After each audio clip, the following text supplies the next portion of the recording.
Hola, buenos días. Vamos a empezar un nuevo capítulo de la historia de España. España desde 1939, economía, sociedad, cultura. Vamos a observar, en efecto, un cambio radical en este país. Estas dos imágenes me parecen ilustrar este cambio. Aquí más o menos 50 años pasamos de una sociedad tradicional donde el baile puede aparecer como algo peligroso a una iglesia tradicional, mientras que en los principios de la década de los años 2000 tenemos una serie de televisión que evoca la vida en una escuela de artistas y sobre todo de bailarines. Otra imagen aquí en una exposición del Centro de Arte Reina Sofía de Madrid. Vemos aquí la España de hoy, que observa a la España de los años más difíciles del franquismo. El cambio, en efecto, es un cambio importante. En 1939 España salía arruinada y dividida entre vencedores y vencidos. Domina el nacionalcatolicismo, la población sufre hambre, represión, exilio. Y en 1945 España era un país aislado que conocía el racionamiento, un país atrasado. Hoy en día España se ha vuelto europea, desarrollada. La sociedad y la cultura se parecen a las de otros países occidentales desarrollados.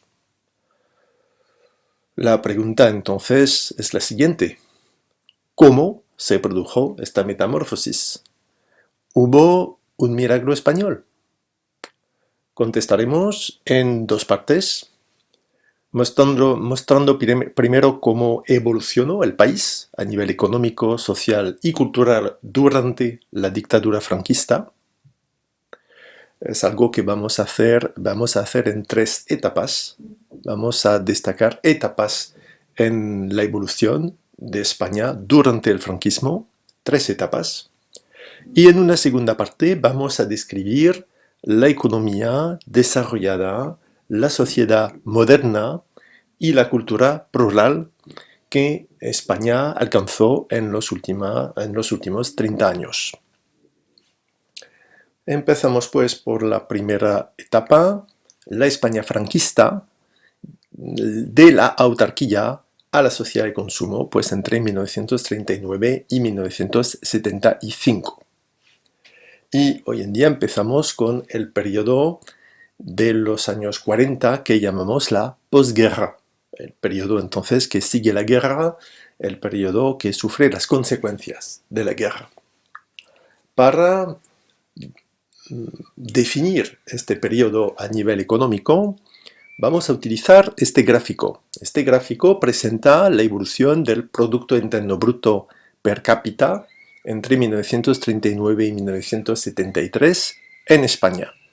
Y se utiliza la moneda de aquella época en España, la peseta, y se utiliza la peseta con su valor de 1980. Así se elimina en este gráfico el efecto de la inflación.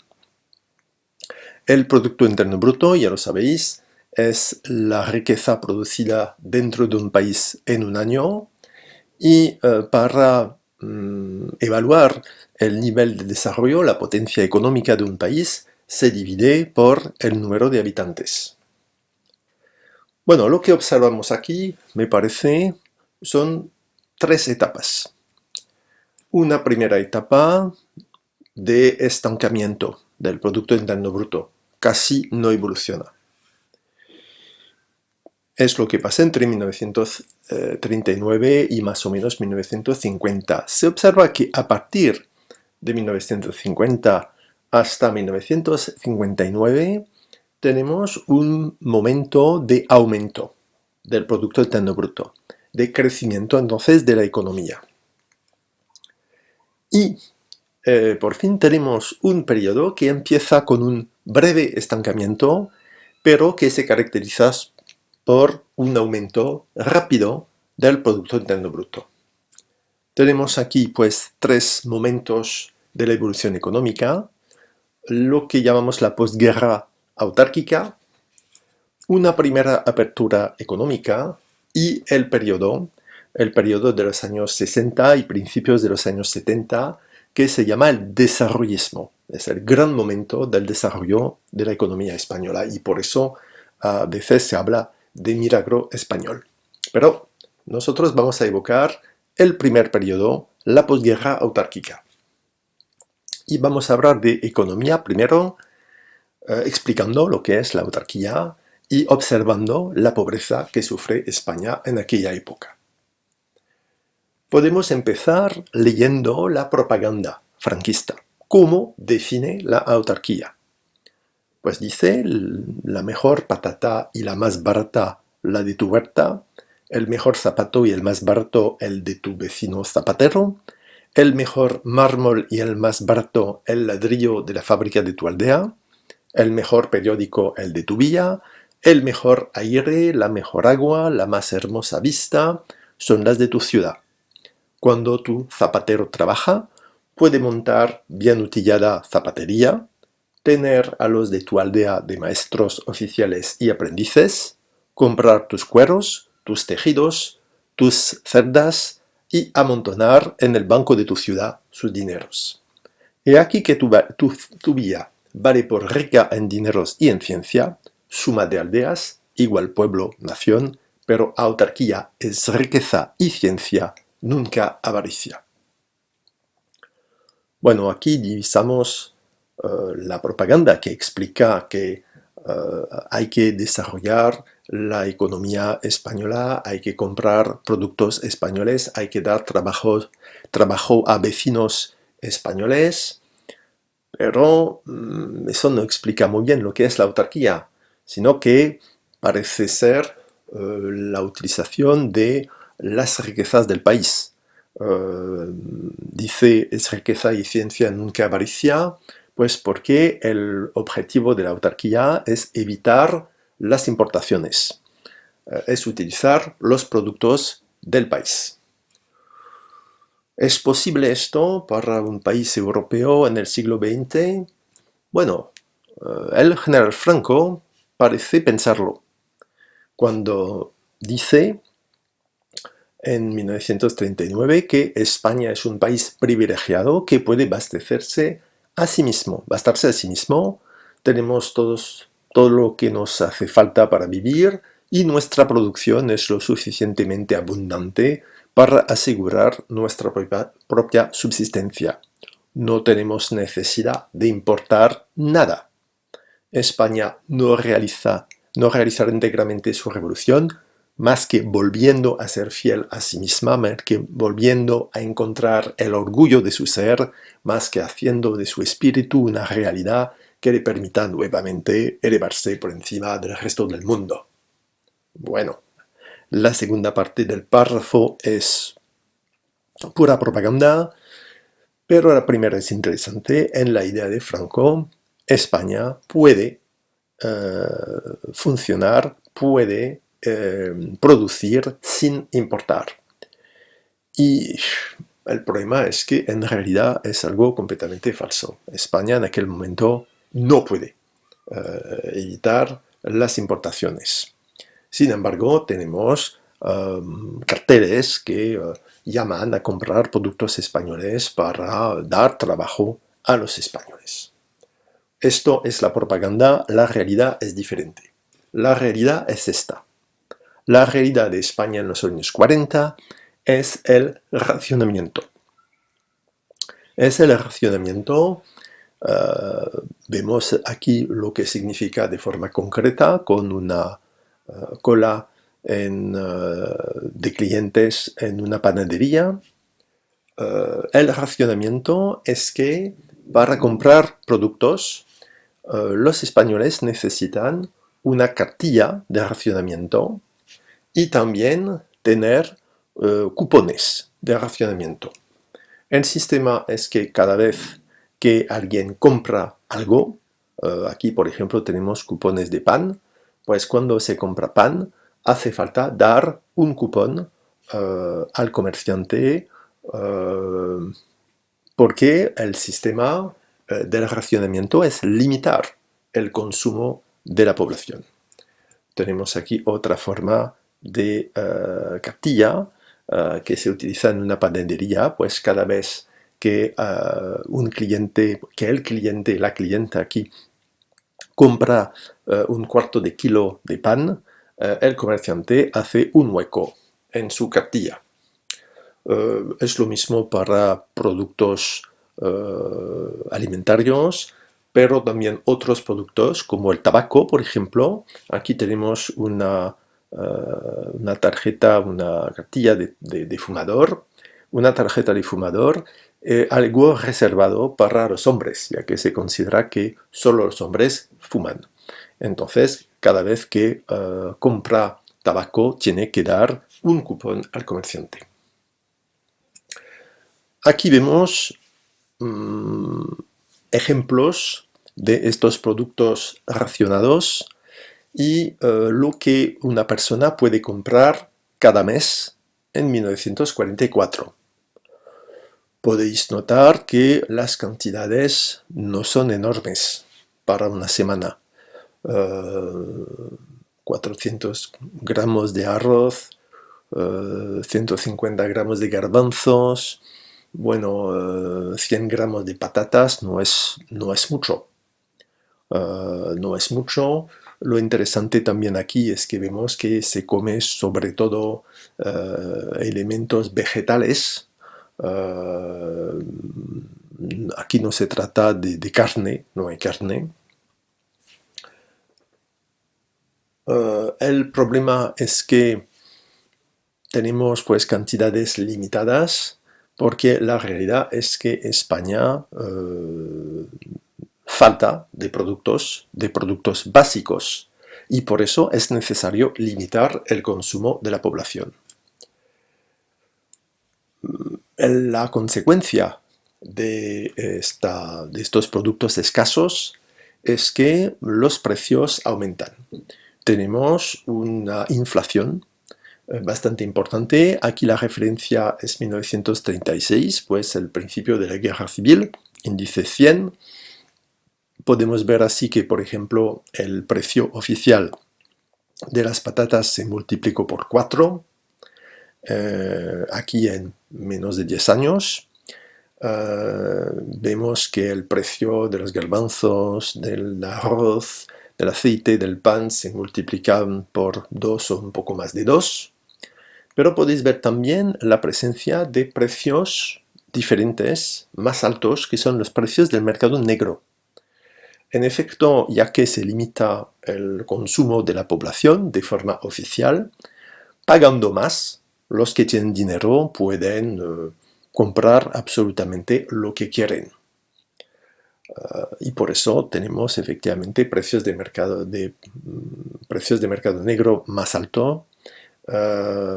Se nota, por ejemplo, que es más de 3 veces más para el arroz, es casi 5 veces más para el pan, lo que puede sorprender porque son productos básicos. Aquí tenemos quizás la explicación. Se trata de una vendedora en una tienda que vende pues comida, y ella explica que se hacía todo tipo de trampas y que lo más habitual era que la comida que nos daban de cupo, que era de alta calidad, la vendíamos de extraperlo en la tienda, es decir, en el mercado negro, mucho más cara del precio tasado, y así dábamos de racionamiento artículos de peor calidad que el jefe conseguía no sé cómo. Así que supongo que la diferencia de precio se explica no solo por la diferencia de cantidad que se podía obtener, sino también por la diferencia de calidad del producto. Pues entonces, España, se nota, sufre un racionamiento porque pues España conoce una política de autarquía. El gobierno impone una política de autarquía. Es algo que se inspira del fascismo, La autarquía, la intervención del Estado son cosas que se practican en la Italia fascista de Benito Mussolini. Franco esperaba adquirir una independencia política por la autosuficiencia económica y entonces tiene esta política de autarquía. ¿En qué consiste? Pues concretamente tenemos el control de la agricultura y el racionamiento. Significa que los campesinos tienen que entregar, que dar las cosechas al Estado y el Estado fija los precios y distribuye la producción, pues mediante una cartilla de racionamiento. Y este sistema funciona hasta 1952. Observamos también un control por el Estado de la industria. En efecto, el Estado nacionaliza. El Estado, por ejemplo, reúne y nacionaliza los ferrocarriles en la Renfe, es decir, Red Nacional de Ferrocarriles Españoles, fundada en 1941. Hay la creación también en 1941 de la misma forma del Instituto Nacional de Industria, el INI, que imita también un sistema italiano fascista, y se trata de un organismo que controla empresas públicas que se compran, se nacionalizan, se crean en sectores poco rentables o que necesitan muchas inversiones. En este caso, pues el Estado puede crear una empresa, es lo que pasa en 1950 con la empresa que fabrica coches SEAT. Es lo mismo en 1943 con la empresa Iberia de transporte aéreo. Existe también un control por el Estado del comercio exterior con una autorización administrativa necesaria para importar o exportar. Eso provoca mucha corrupción porque con regalos o con dinero se podía obtener de funcionarios estas autorizaciones. Otros resultados pues, son el hundimiento de la producción por falta de motivación, falta de modernización, de materias primas, de energía, y también el desarrollo del mercado negro por el control de los precios y de las cantidades que se pueden comprar. Así que estos años para los españoles son años de penuria, son años de hambre, son años de muchas dificultades. Es una política que, en unas palabras, resulta un fracaso económico. La verdad es que en realidad Franco no tiene muchas posibilidades, ya que durante la Segunda Guerra Mundial los aliados, por supuesto, no van a ayudarlo, el eje no puede, y después de la Segunda Guerra Mundial, bueno, Franco aparece como la última dictadura fascista de Europa y por eso se encuentra completamente aislado a nivel diplomático y también comercial. Por eso esa política de autarquía es más o menos su única posibilidad. A nivel social, podemos decir que la España de Franco tiene una sociedad muy tradicional. Ya lo vemos con estas fotografías.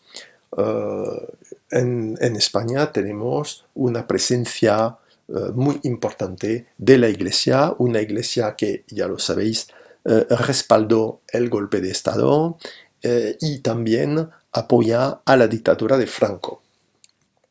Lo vemos en una fotografía como esta, vemos a Franco salir de una misa, de una iglesia, sale bajo palio.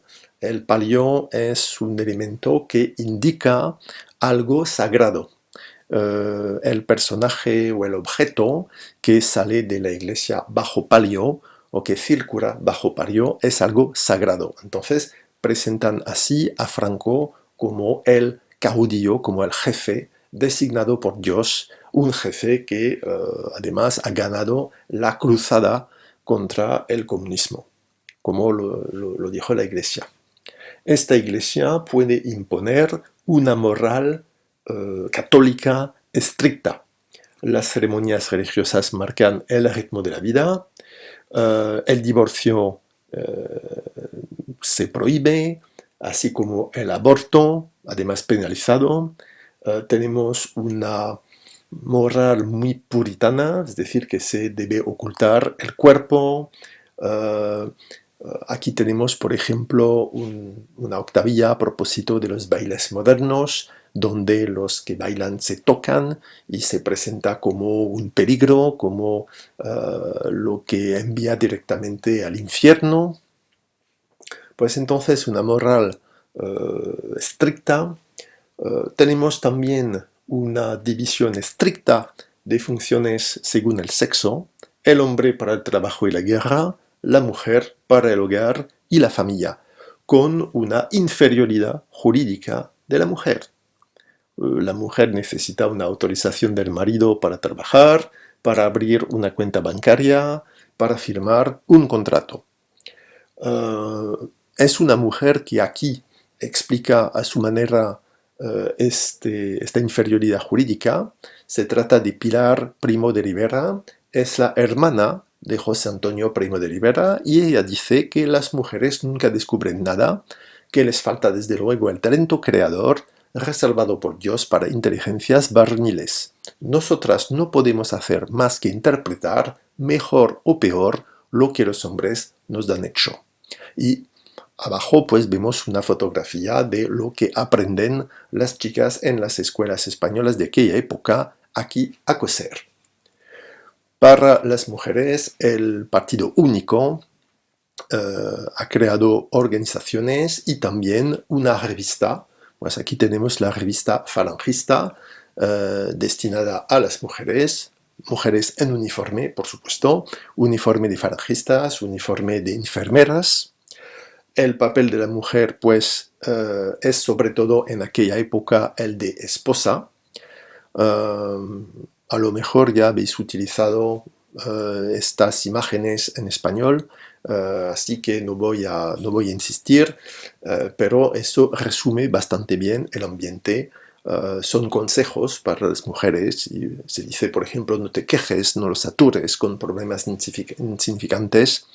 Cualquier problema tuyo es un pequeño detalle comparado con lo que él tuvo que pasar.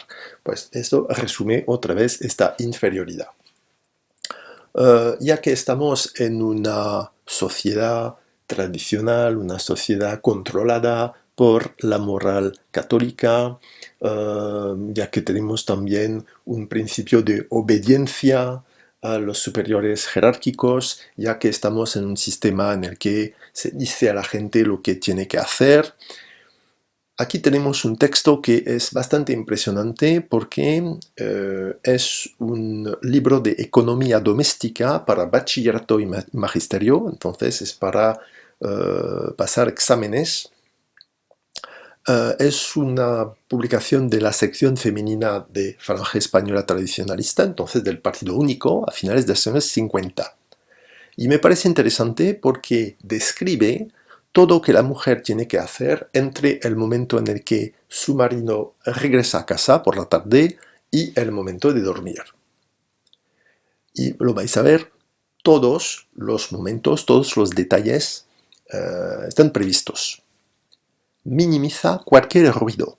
En el momento de su llegada, elimina zumbidos de lavadora o aspirador, salúdale con una cálida sonrisa y demuéstrale tu deseo por complacerle. Escúchale, déjale hablar primero, recuerda que sus temas de conversación son más importantes que los tuyos, nunca te quejes si llega tarde o si sale a cenar o a otros lugares de diversión sin ti. Intenta, en cambio, comprender su mundo de tensión y estrés y sus necesidades reales.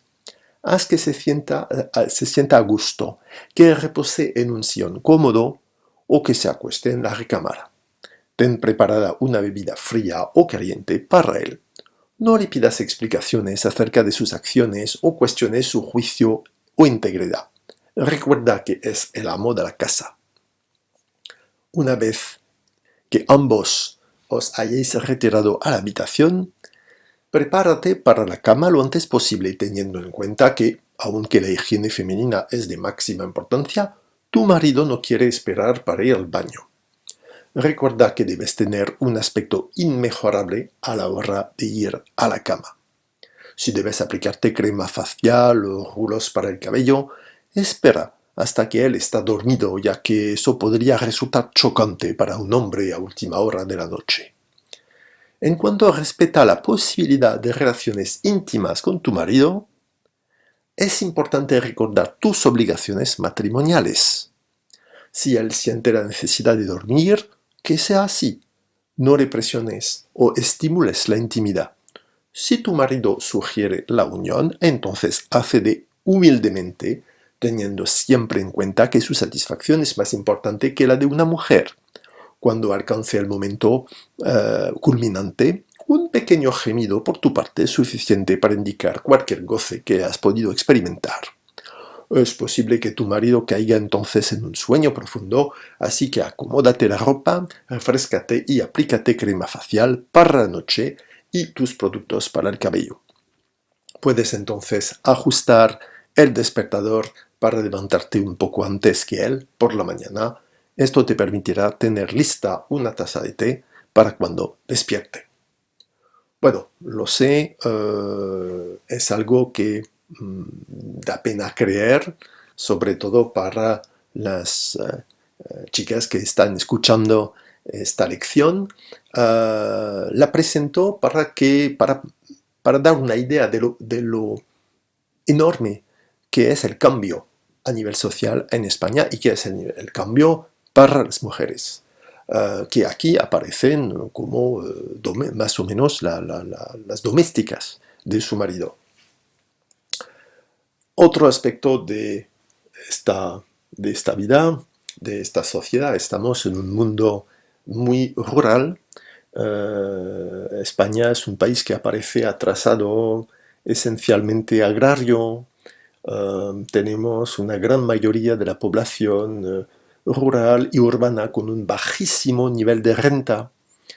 Casi no había clase media. Aquí tenemos una fotografía de aquellos años 50, y se nota que la gente utiliza burros, mulas y no coches. De la misma forma, para los trabajos en el campo se utilizan métodos medievales. Es lo mismo para la cosecha, lo que necesita mucha mano de obra y que además da un rendimiento limitado. Eso explica en parte por qué se necesita el racionamiento.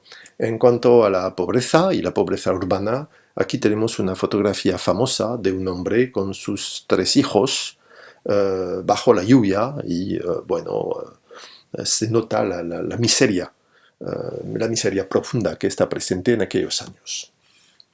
Y como decía, son años de hambre. Un autor describió esta vida, esta época. Se trata de Miguel Delibes, con el libro que se llama Los Santos Inocentes. En cuanto a la vivienda, pues aquí tenemos un ejemplo de lo que puede ser, aquí para una familia numerosa, una casa, una casa de más o menos de barro y paja. Pues a nivel social, como lo decía, pues sociedad tradicional, sociedad rural y sociedad pues dominada por la autoridad de la Iglesia y la autoridad, por supuesto, también del partido único. A nivel cultural, para completar la presentación, podemos decir que el nacionalcatolicismo, la ideología entonces del partido, domina lo que algunos llaman un páramo cultural, es decir, un desierto cultural. Es un momento en el que la educación se convirtió en un importante medio de adoctrinamiento político y religioso.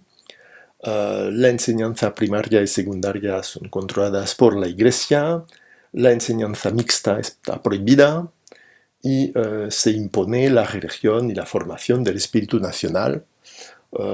Esta escuela la vamos a describir a través de las normas para la escuela primaria de 1939, año de la victoria.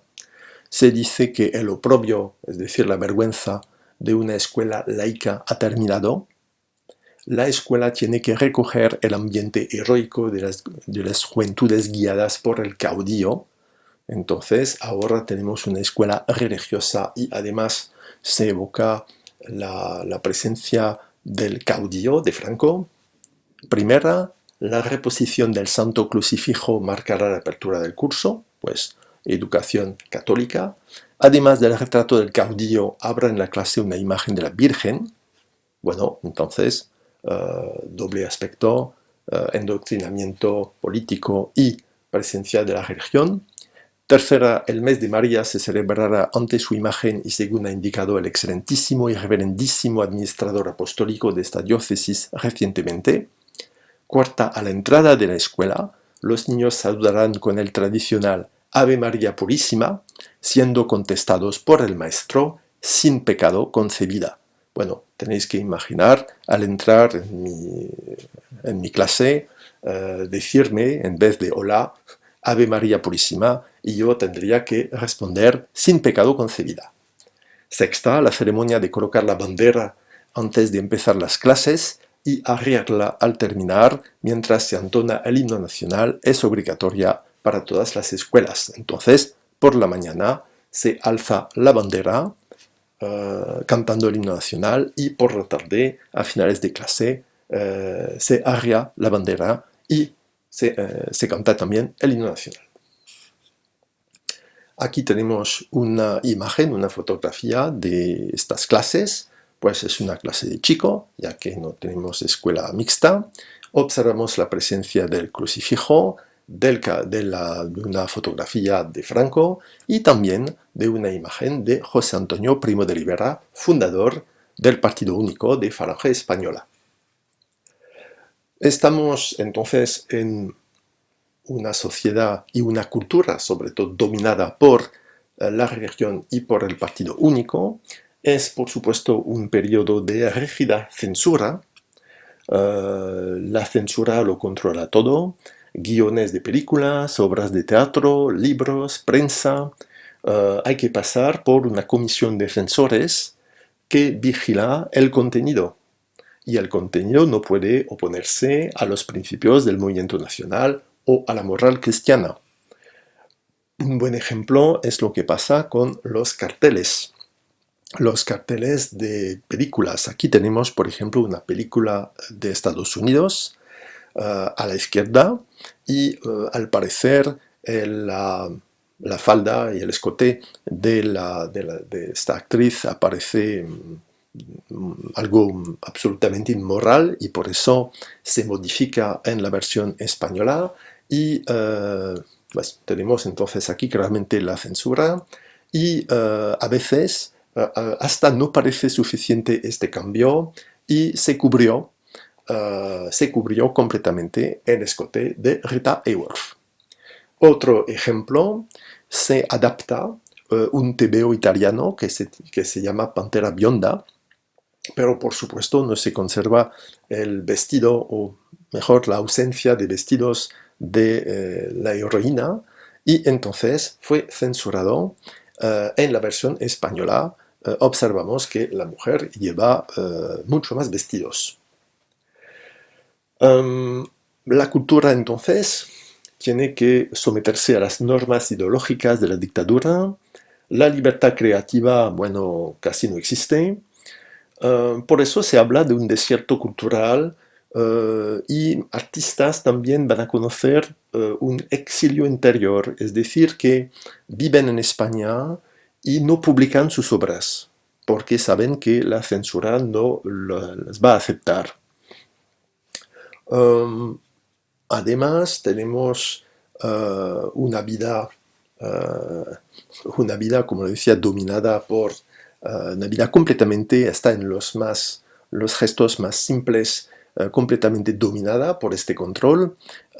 Un dibujante que ya conocéis, Carlos Jiménez, lo evoca en un TVO de una página que se llama El Beso en España y evoca la dificultad extrema para jóvenes, para novios, para realizar algo tan sencillo como un beso. No se puede, la iglesia lo condena, es difícil hacerlo en un cine, es difícil hacerlo también en el bosque. Encontrar entonces un sitio discreto es muy difícil, no se puede hacer en el barrio porque los vecinos lo dicen a los padres. Bueno, entonces es algo muy difícil. De la misma forma, las películas españolas, hay películas españolas, bueno, estas películas corresponden con la moral vigente. Tenemos, por ejemplo, aquí una película de 1942 que evoca pues, la Legión Española, uno de los ejércitos vencedores de la Guerra Civil. Se trata también, por ejemplo, de películas que evocan la grandeza de España, el imperio español, como aquí en 1951 con Alba de América, pues que cuenta el descubrimiento de América por Cristóbal Colón. Tenemos pocas novelas que se destacan de este periodo. Hay excepciones y una de ellas es un libro de Camilo José Cela que se llama La familia de Pascal Duarte, de 1942, y que evoca las dificultades de este periodo. Pues con este libro de Camilo José Cela se acaba la misa por hoy. En el vídeo que viene hablaremos de la apertura progresiva que España conoce en los años 50 y 60.